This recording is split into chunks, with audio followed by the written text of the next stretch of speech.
महाराष्ट्रामध्ये काही तालुके हे अतिदुर्गम, डोंगराळ आणि आदिवासी आहेत. त्या भागांमध्ये विकास नावाचा जो प्रकार आहे तो कधी कुणाला दिसलाच नाही. जे स्वातंत्र्यापासून आतापर्यंत हे तालुके विकासापासून वंचित आहेत.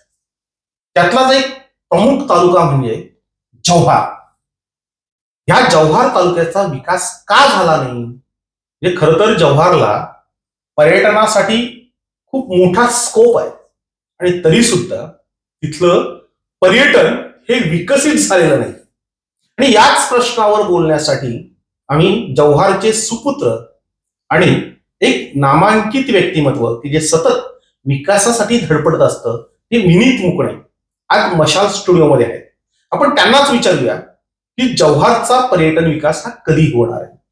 विनीतजी, तुम्ही बऱ्याच विकासासाठी प्रयत्न करतायत, मंत्रालय पातळीवर भेटतायत, मुख्यमंत्री मंत्र्यांना भेटतायत. आमची एक अपेक्षा आहे की गेली अनेक वर्ष आम्ही बघतोय की जव्हार हे पर्यटनासाठी एक प्रेक्षणीय स्थळ आहे, मात्र तिथला विकास काही होत नाही. हा विकास नेमका होईल कधी? पहिले तर मी आपल्याला सांगू इच्छितो की जव्हार तालुका हा महाबळेश्वरच्या नंतर विकसित होणारा पर्यटनाच्या दृष्टीने महत्वाचा तालुका आहे. हो. या भागात पर्यटनाच्या विकासाशिवाय शाश्वत विकास आपल्याला बघायला मिळण्यासाठी आपल्याला खूप कष्ट घ्यावे लागतील. तर त्यासाठी आपल्याला पहिले तर या पर्यटन स्थळाचा विकास करण्यासाठी आपण क वर्गाच्या पर्यटन स्थळामध्ये जव्हार तालुका होता. तत्कालीन मुख्यमंत्री देवेंद्रजी फडणवीस साहेब यांच्याकडे सातत्याने आग्रह करून हा ब वर्ग विकसित करून घेतला आणि आता राज्याचे पर्यटन मंत्री यांच्याकडे ब्ल्यू प्रिंट सादर केली जव्हार तालुक्याची. त्याचा आपण टप्प्याटप्प्याने विकास करत आहोत.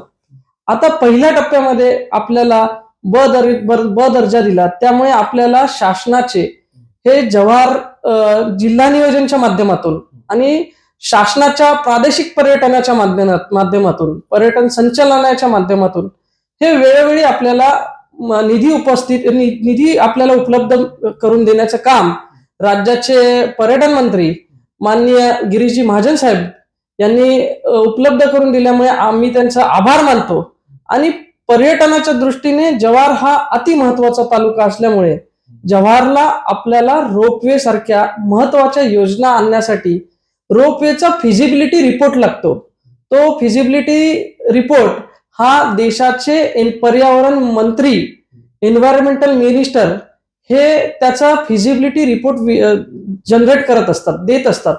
त्यासाठी राज्याचे आपल्या मुख्यमंत्री एकनाथजी शिंदे साहेब, आपले पालकमंत्री रवींद्रजी चव्हाण साहेब आणि या जिल्ह्याचे खासदार राजेंद्र गावित हे वेळोवेळी पाठपुरावा करून आता या जिल्ह्याला जव्हार तालुक्याला आपल्याला रोपवे होण्यासाठी जी अडचण होती सगळ्यात महत्वाची ती फिजिबिलिटी रिपोर्ट हा केंद्र सरकारने हा सादर केल्यामुळे आपला आता जो विकास आहे त्यासाठी पहिला जो माइलस्टोन असेल विकासाचा तो आपल्याला मोकळा झालेला आहे. त्यामुळे आता येणाऱ्या काही दिवसात इथे रोपवे सारखी महत्वाची योजना विकसित होईल.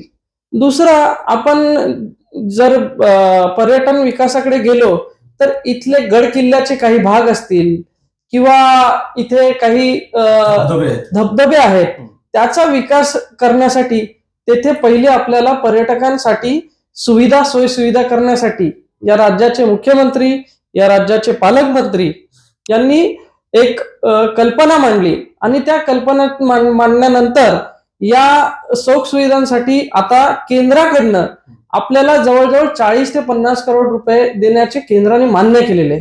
त्याप्रमाणे केंद्राने आपल्याला या विकासासाठी आता राज्य शासनाकडे काही निधी वितरित करण्याचं ठरवलं आहे आणि तो निधी लवकरच वितरित होईल याबद्दल माझ्या मनात तरी शंका नाही.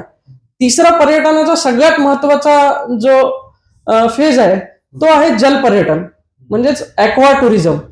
आता ॲक्वा टुरिझम करण्यासाठी आपण सध्या आपल्याला खडखड पाणी पुरवठा योजनेतून आपण पाणी घेतलेलं आहे.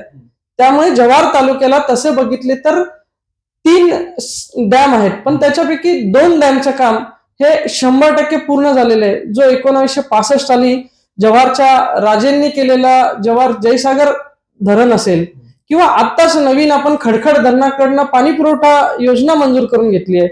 तर यापैकी दोघांपैकी एका ठिकाणी ॲक्वा टुरिझमच्या माध्यमातून जे साहसी खेळ आहेत, म्हणजे जलपर्यटनाचे, ते स्पीड बोट असू दे किंवा स्कुबा डायव्हिंग असू दे किंवा जेटस्की असू दे, अशा ॲक्वा टुरिझमसाठी मी राज्याचे पर्यटन मंत्री गिरीशजी महाजन साहेबांकडे, तसेच खासदार साहेबांनी मुख्यमंत्र्यांकडे सतत मागणी करून त्यांनी तत्वतः ती मागणी मान्य केली असून येत्या काही दिवसात आपण पर्यटनमध्ये क्रांती करू, याच्याबद्दल माझ्या मनात कुठलीही शंका नाही. जव्हारचा पर्यटन विकास होईल असं तुमचं म्हणणं आहे?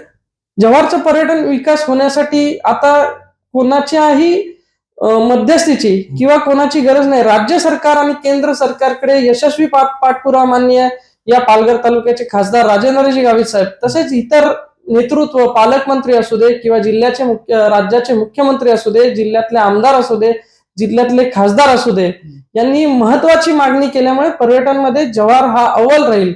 इथले तत्कालीन जे जिल्हाधिकारी होते कैलास शिंदे साहेब, यांनी त्यावेळेस एक ब्लूप्रिंट पर्यटनाची सादर केल्यामुळे आपल्याला टप्प्याटप्प्याने विकास होण्यासाठी खासदार साहेब वेळोवेळी पाठपुरावा करत आहेत. त्याचप्रमाणे जव्हारसाठी, विशेष करून जव्हारसाठी मी सातत्याने मुख्यमंत्री, पर्यटन मंत्री यांच्याकडे पाठपुरावा करत आहे आणि येणाऱ्या काही दिवसात जव्हारचा ब वर्गातून अ वर्गात समावेश कसा होईल आणि महाबळेश्वर सारखा आपला विकास कसा होईल, याकडे आम्ही सर्व जबाबदार लोकप्रतिनिधी लक्ष ठेवलंय.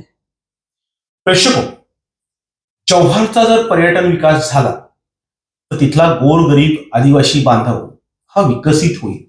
त्याच्या हाताला काम मिळेल, रोजगार मिळेल, दोन पैसे हाती खेळायला लागतील आणि म्हणूनच सर्व जव्हारकर जनता ही पर्यटन विकासाकडे डोळे लावून बसलेली आहे.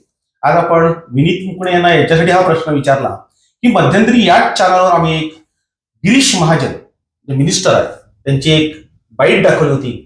त्या बाईटमध्ये गिरीश महाजन म्हणाले होते की जव्हारच्या पर्यटन विकासासाठी विनीत मुकणे हे सातत्याने प्रयत्न करत आहेत.